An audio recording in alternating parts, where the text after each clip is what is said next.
Bible अध्ययन श्रृंखला के अंदर आपका हार्दिक स्वागत है।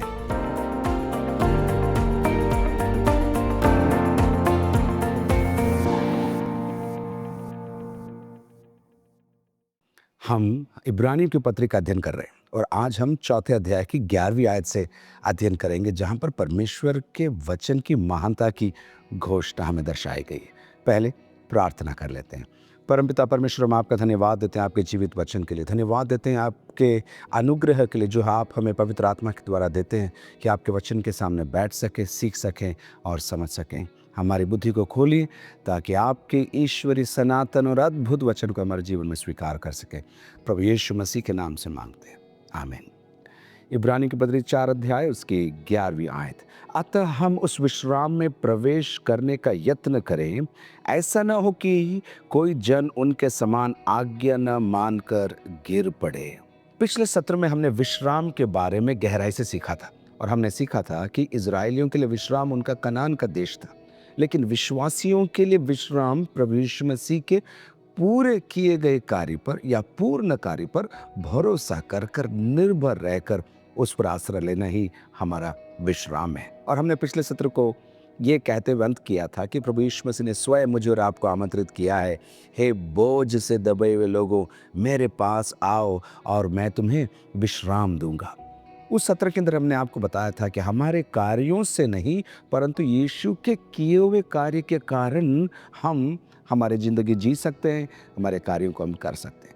लेकिन अब 11वीं आयत में लेखक हमें कह रहा है, अतः हम उस विश्राम में प्रवेश करने का प्रयत्न करें। आप बोलेंगे पहले तो आप बोल रहे थे विश्राम करो, लेकिन यहाँ बोल रहे प्रयत्न करो। मैं आपको समझाता हूँ।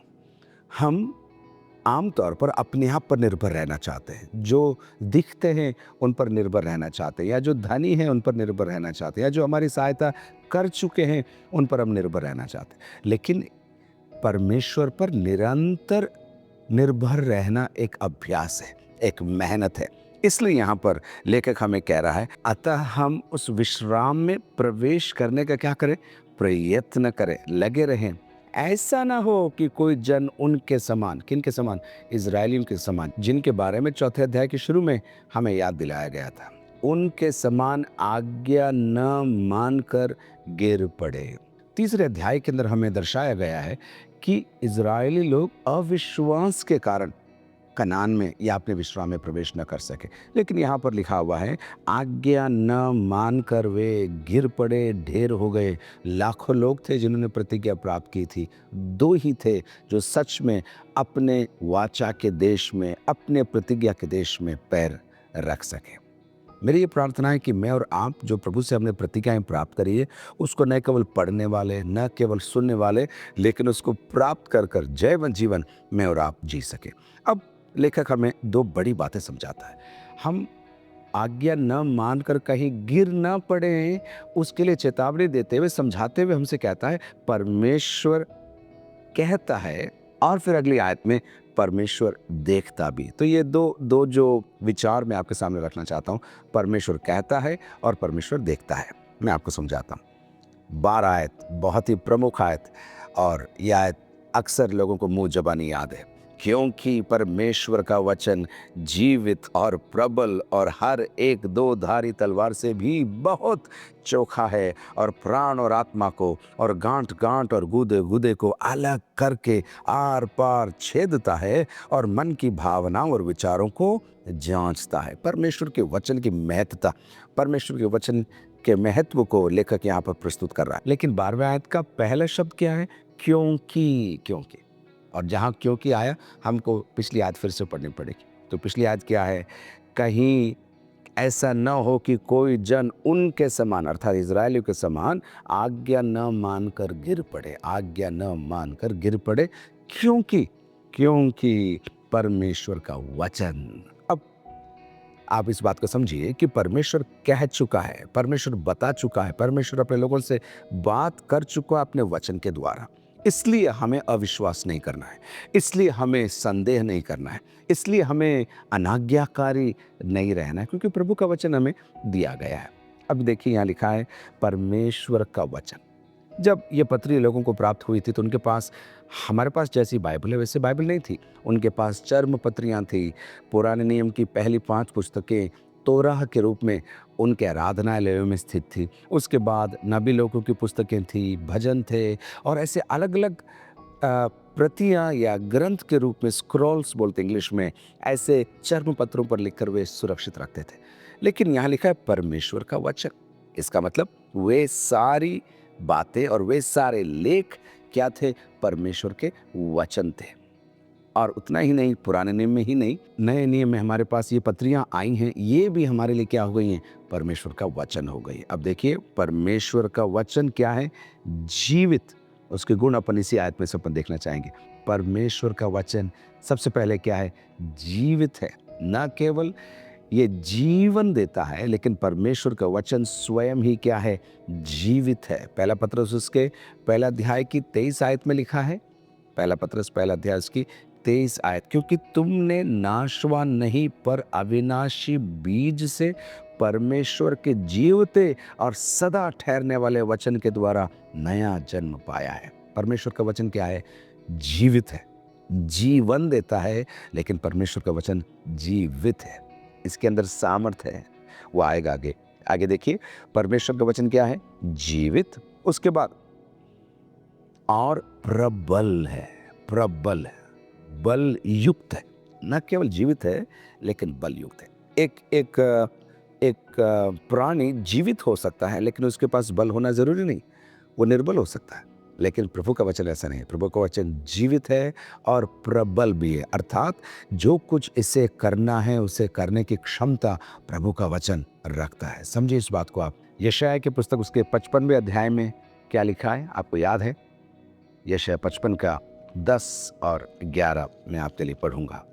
जिस प्रकार से वर्षा और हिम आकाश से गिरते हैं और वहां यूं ही लौट नहीं जाते, वरन भूमि पर पड़कर उपज उपजाते हैं, जिससे बोने वाले को बीज और खाने वाले को रोटी मिलती है, उसी प्रकार से मेरा वचन भी होगा जो मेरे मुख से निकलता है। सुनिए, वह व्यर्थ ठहर कर मेरे पास न लौटेगा, परंतु जो मेरी इच्छा है उसे वह पूरा करेगा, और जिस काम के लिए मैंने उसको भेजा है उसे वह सफल करेगा। प्रभु के वचन के अंदर शक्ति है, वो प्रबल है।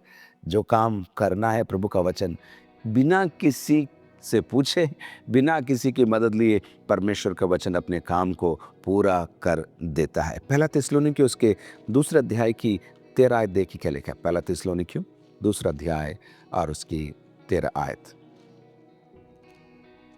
इसलिए हम भी परमेश्वर का धन्यवाद करते हैं कि जब हमारे द्वारा परमेश्वर के सुसमाचार का वचन तुम्हारे पास पहुंचा, तो तुमने उसे मनुष्यों का नहीं परंतु परमेश्वर का वचन समझकर, और सचमुच ये ऐसा ही है, ग्रहण किया, और वह तुम विश्वासियों में जो विश्वास रखते हो प्रभावशील है, प्रभाव लाता। प्रभु का वचन एक कटी हुई पतंग के समान इधर उधर उड़ने वाला वचन नहीं है, ये प्रभाव रखता। अगर निकला है तो काम पूरा कर कर ही आए। इसलिए प्रभु यीशु मसीह ने मत्ती रचित सुसमाचार उसके 24 अध्याय की 35 आयत में कहा, आकाश और पृथ्वी टल जाएंगे परंतु मेरी बातें कभी न टलेंगी। मेरा वचन कभी न टलेगा, मेरी बातें कभी न टलेगी। नंबर 1, प्रभु का वचन क्या है? जीवित है, जीवन देता है और स्वयं जीवित है। दूसरा, प्रभु का वचन क्या है? प्रबल है, बल रखता है, काम करने की क्षमता रखता है और कार्य भी करता है। लेकिन लौट कर आते हैं 4 के 12 में। आगे देखिए, परमेश्वर का वचन जीवित और प्रबल, और फिर हर एक 2 धारी तलवार से भी चोखा है, शार्प है, तीखा है। परमेश्वर का वचन, जब एक व्यक्ति का ऑपरेशन होता है और वो मेज पर डॉक्टर के सामने लेटता है, तो वो एक भोंट चाकू को लेकर काम नहीं करता, वो तीखा चाकू लेता है और फिर चीरता है और जो सुधारना है उसको सुधारता है। यही अंदेशा यहाँ पर लेखक हमें प्रस्तुत कर रहा है। परमेश्वर का वचन क्या है? वहाँ पर तलवार आया है, तलवार से भी खूबसूरत प्रयोग होगा। तीखा औजार है, तीखा औजार जो क्या करता है? तीखा औजार क्या करता है?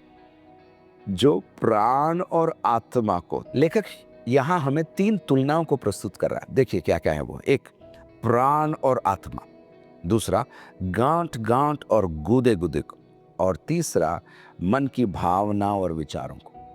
परमेश्वर का वचन क्या करता है, ये इतना तीखा है, इतना चोखा है, इतना उस चाकू या तलवार के समान है कि आपके प्राण और आत्मा को समझ जाता है, भेद देता है।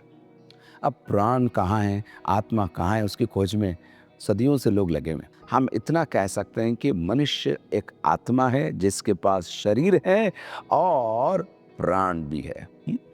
तो यहाँ पर देखिए क्या लिखा है, प्रभु का वचन क्या करता है, प्राण, और प्राण क्या है, हमारे विचारों का मंडल, हमारे कार्य क्षमता का मंडल और हमारी भावनाओं का मंडल है प्राण। ठीक है, तो प्राण और आत्मा जो परमेश्वर का आत्मा में दिया गया है, तो आत्मा और प्राण के बीच में कभी कभी हम भी खुद कैसे बेबस हो जाते हैं, हमको समझ में नहीं आता, ये प्रभु कह रहा है कि मैं कर रहा हूँ, मेरी इच्छा है कि प्रभु की इच्छा है, इनकी सुनूं या प्रभु की सुनूं, ये सारे प्राण के मंडल में आते हैं। तो प्रभु का वचन क्या करता है, प्रभु का वचन इस प्राण और आत्मा के बीच में प्रवेश करता है और उसको छांटता है, जो सही है जो और गलत को अलग अलग कर देता है, जो प्रभु की ओर से है उसको उठाकर दिखाता है, जो संसारिक और अभिलाषण से भरा हुआ है उसको हमें बताता है कि नहीं, इसे नहीं करना। ये कौन कर रहा है, प्रभु का वचन कर रहा है। तो एक बार और, परमेश्वर का वचन क्या है, जीवित है, परमेश्वर का वचन प्रबल है। तीसरी बात, परमेश्वर का वचन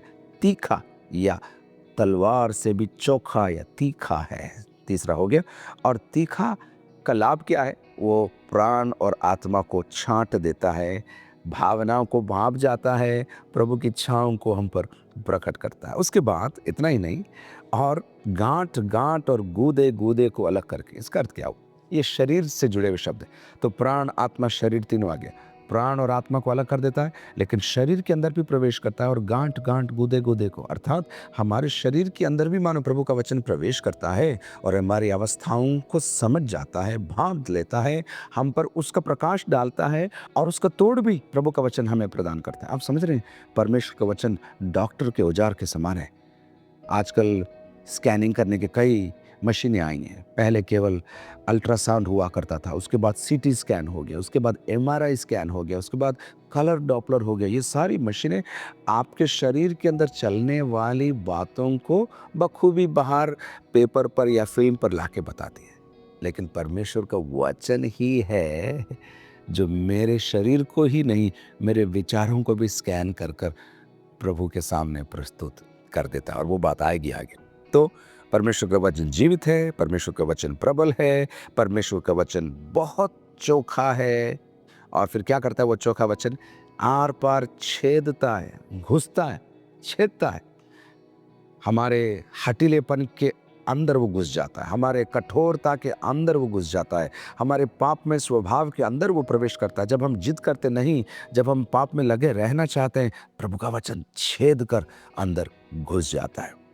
इस समय पर मैं याद करना चाहता हूँ, युद्ध के अंदर पुराने समय पर तोप इस्तेमाल करते थे, पर इन दिनों के युद्ध में स्मार्ट बम का प्रयोग किया जाता है। अर्थात कहीं कोई आतंकवादी बैठा है, वो अपने कमरे में छुपकर बैठा होगा, ये बम हवाई जहाज़ से डालते हैं, लेकिन वो बम गिरता है, बिल्डिंग के अंदर आता है, दरवाजे के अंदर से खुलता हुआ, तब तक फटता नहीं, अंदर घुसता, जहाँ उस कमरे में बैठा है वहीं पर जाकर वो विस्फोट होता है और अपने उद्देश्य को पूरा करता है। प्रभु का वचन भी ऐसा ही। आप सोचेंगे मेरे को कोई नहीं जानता, मैंने छुपा लिया है, सब भूल गए, कोई बात नहीं। लेकिन प्रभु का वचन आपको आज भी आपको कुचोड़ रहा है, ढूंढ रहा है, तैयार कर रहा है, केवल दंडित करने के लिए नहीं, लेकिन प्रभु की महिमा के लिए तैयार करने के लिए। तो प्रभु का वचन छेदता है। इतना ही नहीं, मन की भावनाओं और विचारों को जांचता है। परमेश्वर का वचन जीवित है, परमेश्वर का वचन प्रबल है, परमेश्वर का वचन चोखा है, परमेश्वर का वचन छेदता है, और परमेश्वर का वचन जांचता है। मुझे और आपको जांचता है। आप जो कर रहे हैं, क्यों कर रहे हैं, उसको जांचता है। आप कैसे कर रहे हैं, उसको जांचता है। आपके क्षमता को वो जांचता है, और आपके प्रयासों को भी वो जानता है। अब आगे देखिए 13वीं आयत, सृष्टि की कोई वस्तु उससे छिपी नहीं। लेखक हमसे कह चुका है कि परमेश्वर का वचन छेदता है और जांचता है। उसी विचार को आगे ले जाते हुए लेखक हमसे कहता है, सृष्टि की कोई वस्तु उससे छिपी नहीं है। किससे? परमेश्वर से छिपी भी नहीं। ये आपको लगेगा कौन सी बड़ी बात, बताते हैं आपको। सृष्टि की कोई वस्तु परमेश्वर से छिपी नहीं है, वरन जिससे हमें काम है। क्या प्रयोग है शब्दों का! जिससे हमें काम है, मतलब जिससे हमारा ताल्लुकात है, जिससे हमारी जिसको हमको हिसाब देना है, जिससे हमें काम है, उसकी आँखों के सामने सब वस्तुएँ खुली और प्रकट है। जिससे हमको काम है, उसके सामने सब वस्तुएँ खुली और प्रकट हैं। स्कैनिंग की बात फिर यहाँ पर आ रही है। प्रभु का वचन स्कैन करता है, प्रभु का वचन जाँचता है और ऐसा जाँचता है, ऐसा स्कैन करता है कि उसके सामने सारी वस्तुएँ क्या है? खुली और प्रकट है। यहाँ पर जो शब्द आए हैं मूल भाषा के अंदर, उधर ऐसा लिखा है नग्न है, अर्थात कुछ छिपा हुआ नहीं, सब कुछ परमेश्वर की नज़रों के सामने क्या है? नग्न है। मेरा और आपका एक दिन न्याय होगा और उस न्याय के अंतर्गत मेरे शब्दों का, मेरे विचारों का और मेरे कार्यों का न्याय होगा। एक बार और कहूँ, मेरे और आपका एक दिन न्याय होगा। उसके लिए भी कई आयतें प्रभु के वचन के अंदर लिखी है। मैं आपको पहला पत्रस उसका 4 अध्याय में देखिए, पहला पत्रस 4 अध्याय उसकी 5वीं आयत। पहला पत्रस 4 का 5। पर वे उसको जो जीवित और मरे हुओं का न्याय करने को तैयार है लेखा देंगे। मरे और जीवित दोनों का न्याय होगा और वे क्या करेंगे? परमेश्वर को अपना लेखा अर्थात हिसाब किताब देंगे। एक और आयत मैं आपको देना चाहता हूँ, दूसरा तीमुथियुस 4 अध्याय उसकी पहली आयत देखते हैं। दूसरा तीमुथियुस 4 अध्याय उसकी पहली आयत में क्या लिखा है? परमेश्वर और मसीह यीशु को गवाह करके जो जीवित और मरे हुओं का न्याय करेगा और उसके प्रकट होने और राज्य की सुधि दिलाकर मैं तुम्हें आदेश देता हूं। जो जीवित और मरे हुओं का न्याय करेगा, तो बात हम कर रहे हैं हमारा न्याय होगा, हमारा न्याय होगा। और मैंने आपको रोमी 14:12 के अंदर से, पहला पत्रस के अंदर से, दूसरे तीमुथियुस के अंदर से और भी कई आयतें ये बता दिया कि मेरा और आपका न्याय होगा। लेकिन एक बात आती है, किन किन बातों का न्याय होगा? मैं आपको समझाता हूँ। मत्ती रचित सुसमाचार उसके 12 अध्याय में अगर आप आए, मत्ती 12 के अंदर, तो वहाँ पर इस प्रकार लिखा है, मेरे शब्दों का न्याय होगा। हर शब्द का जो मेरे मुंह से निकलता है उसका न्याय होगा। आपको पढ़कर मैं बताता हूँ। मत्ती 12 के 36 और 37 में देखिए क्या लिखा है। और मैं तुमसे कहता हूँ, जो जो निकम्मी बातें मनुष्य कहेंगे, न्याय के दिन वे हर एक उस बात का लेखा देंगे। हर बात का न्याय होगा। 37, क्योंकि तू अपनी बातों के कारण निर्दोष और अपनी ही बातों के कारण दोषी ठहराया जाएगा। तो पहली बात, मेरी बातों का, जो कुछ मैंने कहा है उसका न्याय एक दिन होने वाला है। दूसरी बात, न केवल मेरी बातों का, लेकिन 2 कुरिन्ती 5 के 10 में लिखा है मेरे कार्यों का न्याय होगा। 2 कुरिन्ती 5 के 10 में लिखा है, क्योंकि आवश्यक है कि हम सबका हाल मसीह के न्याय आसन के सामने खुल जाए, कि हर एक व्यक्ति अपने अपने भले बुरे कामों का बदला जो उसने देह के द्वारा किए हों पाए। तो मेरे शब्दों का न्याय होगा। दूसरा, मेरे कार्यों का न्याय होगा। और इतना ही होता तो हम बच जाते, लेकिन देखिए क्या लिखा है रोमियो की पत्री 2 अध्याय की 16 आयत में क्या लिखा है? रोमियो की पत्री 2 अध्याय उसकी 16 आयत। जिस दिन परमेश्वर मेरे सुसमाचार के अनुसार यीशु मसीह के द्वारा मनुष्यों की गुप्त बातों का न्याय करेगा। गुप्त बातों का न्याय कर, सीक्रेट्स, गुप्त बातों का न्याय करेगा। न केवल मेरे कहे गए शब्दों का न्याय करेगा, न केवल मेरे कार्यों का न्याय करेगा मेरा परमेश्वर, लेकिन मेरे गुप्त बातों का भी न्याय परमेश्वर एक दिन करेगा। लौट कर आते हैं, हम कहाँ हैं? 4 अध्याय की 13वीं आयत में। सृष्टि की कोई वस्तु उससे छिपी नहीं है, वरन जिससे हमें काम है, उसकी आंखों के सामने सब वस्तुएं खुली और प्रकट है। लेखक ने इस अध्याय के अंदर विश्राम के बारे में हमको बताना शुरू किया था और फिर उसने 11वीं आयत में हमें याद दिलाया कि हमें प्रयत्न करना है कि हम विश्राम में प्रवेश करें। कहीं ऐसा ना हो कि अविश्वास के कारण, अनाज्ञाकारिता के कारण हम जंगल में ढेर हो जाएं। और फिर वो चेतावनी देते हुए मुझे और आपको याद दिलाता है, परमेश्वर का वचन देखता है, लेकिन एक दिन परमेश्वर स्वयं न्याय भी करेगा। इसलिए हमको प्रयत्न करते रहना है, हमको सजग रहना है, हमको हमारी मेहनत पर नहीं, हमारी ताकत पर नहीं, परमेश्वर पर निर्भर रहकर हमारे विश्राम में प्रवेश करना है। अगले सत्र के अंदर हम प्रभु यीशु मसीह कैसे महान महायाजक है उसके बारे में अध्ययन करेंगे। तब तक प्रभु आपको बहुत बहुत आशीष दे।